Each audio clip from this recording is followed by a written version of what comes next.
అడగాల? నీకు ఏ దాంట్లో వచ్చు నాలెడ్జ్? దేంట్లో ఉంది?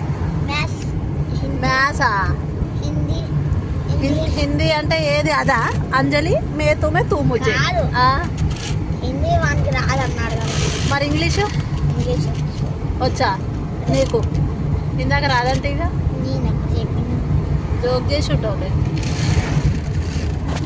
జోక్ చేసినావు కదా నీకు. సరే ఇంగ్లీష్ వర్డ్స్ అడగనా? హౌ డు యూ నో దానికి చెప్పు స్పెల్లింగ్. మరి ఇంకేం వచ్చు? సరే నువ్వే చెప్పు ఏది అడగాల. డాగు క్యాట్ చిన్న ఉన్నప్పటి నుంచి ఇప్పటికి 1000 సార్లు చదువుకున్నా. అది తప్ప వేరే చెప్పు. జీబ్రా కూడా చదివినా. జీబ్రా రాదా? అది కాదు, ఇంకోటి కొత్తది చెప్పు.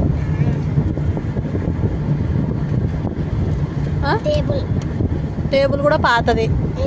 న్యూ మోడల్ చెప్పాలి ఇప్పుడు. అబ్బా అది కాదు టిప్పు. లేకుంటే ఇంకోటి అడగనా? జిగిరి జింగానియా చెప్పు స్పెల్లింగ్. GROLDST అంట. అది జిగిరి జింగానియా. అది వాడు ఇంగ్లీష్ నాలేదు. కాదు టిప్పు, నీకు సోకులు ఎక్కువ కదా, నువ్వు ఇంగ్లీష్ బాగా నేర్చుకోవాలి. మరి సబ్ట్రాక్షన్సా? అవి నాకే రావు, నీకేం చెప్పా? నీకు వచ్చేవో. నేను మ్యాథ్స్లో చాలా పూర్. నేను వెరీ పూర్. అడిషన్స్ చిన్న చిన్నవి వచ్చు, కానీ వేరే సబ్జెక్ట్లో వస్తాయి కానీ అవి రావు.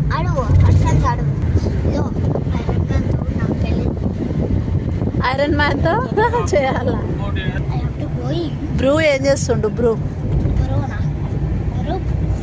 మళ్ళీ పడుకున్నాడా?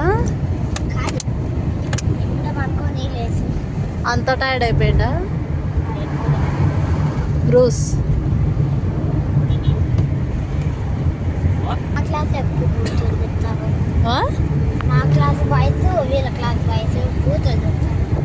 అదే వద్దని చెప్పిన.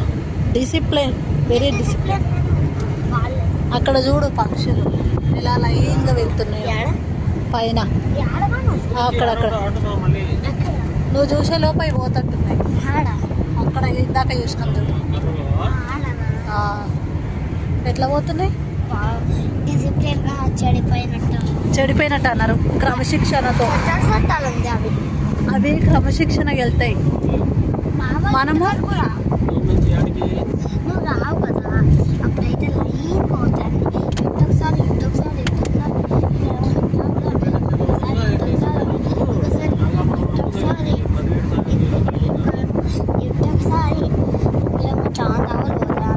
దాన్నే డిసిప్లైన్ అంటారు.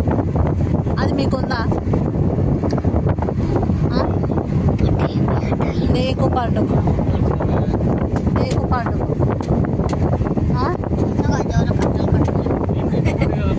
ఏంటివి?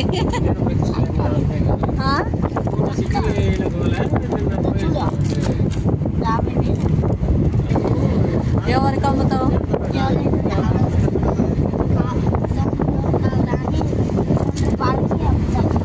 రూపాయి సోపు 2 రూపాయలకు అమ్ముతావా? బాగానే ఆలోచించలేవే. లాభమా? 3 రూపాయలకా? ఎవడు కొనడు. ఎందుకంటే అవి రూపాయి సోంపులేగా. షాపులలో రూపాయికే దొరుకుతాయి. రూపాయి అని ఉందా లేకపోయినా కూడా రూపాయికే కొంటారు బయట.